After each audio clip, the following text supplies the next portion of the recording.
So yun, namahinga ng 8 months. Ngayon ay buhay na. Wow! Ang laman o tubig. Oh no! Tubig talaga siya. Kuryente na. Hindi na brown out. Ano ba? Ayun o, takas ah.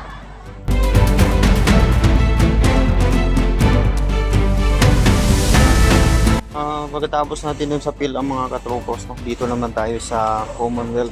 Wow! Barangay Commonwealth. So Easy Ride 150N pa rin to. Yun, walang kuryente mga katropops. Walang spark. Walang spark dito. So ngayon, yun, try namin palitan ng spark plug kasi yun na nga, naka-battery operated naman na siya.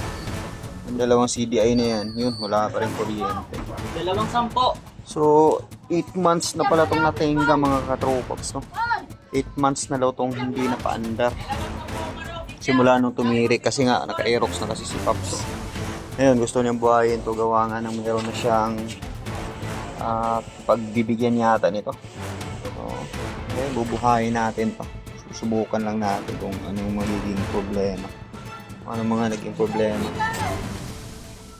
Okay, update ko kayo mga katropops, no? Kung anong mga anong problema talaga ito. Tino-troubleshoot ko pa. Okay. Dami ano. Kalawang na kayo siya. Ito.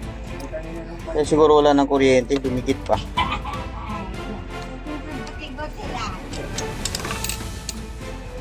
Dapat hugot na to eh.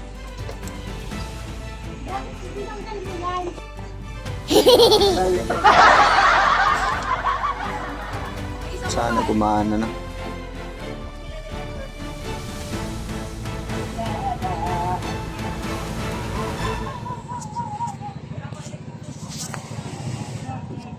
Try natin. Malakas na mga katropops.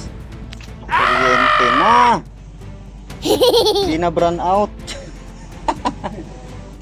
Kaya ba? Ayun o, kakasap. Oh no! Okay, sakto na. So yun mga katropops, no, isa sa problema, yun, nasolve na namin yung sa kuryente. Ito naman ang problema, oh.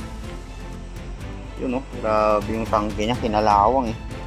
Tapos yung laman, tubig. Tubig na galing sa tangke. Okay ba ito? Patapon na lang kaya to?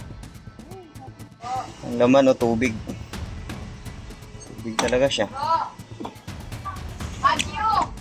Siguro nga nakahigop talaga to ng tubig.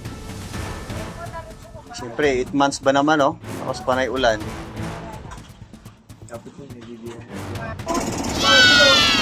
So yun, humandar na siya mga katropops, no? Yun, dinextrose ko muna kasi gawa nga ng lilinisin pa namin yung kuha nito. Tangke. Grabe kalawa sa tangke. Yun, ito yung pinakamahalaga, mapaandar na talaga siya. Wow! Eh, dilinis ko na rin yung carb niya, gawa ka ng puro tubig na yung ano. Tapos yun, dinray namin lahat. Nice! Puro tubig yung laman. So, okay, update ko kayo mga katropops, no? Pag matapos na to. Okay. So, ito na siya mga katropops, no? Okay na. So, yun. Namahinga ng 8 months. Ngayon ay buhay na. Easy Ride 150N ni Pops, no? So, yun. Share ko lang dito, no? So, kinalikot kasi namin talaga to. So, naging problema talaga nito is yung tubig sa tangke. Kasi puro tubig na yung laman ng tangke. Gawa nga nang na-stuck siya. Tapos yung alulod is dito lahat talaga pupunta. So din rin namin to. Tapos pinalitan rin namin ng bagong spark plug, ignition coil, tsaka yung pulser. Kasi wala talaga siyang kuryente kanina. So yun, share ko lang sa inyo mga paps, no? So yun, dati namin tong kagrupo sa 1 person. Tapos yun, A-class. Okay, shout out. Shout out sa mga taga-A-class, dating A-class at dating naka-person. Member ng person Easy Ride 150N. Ayan o, si Atlas. Okay, ride safe sa lahat mga paps.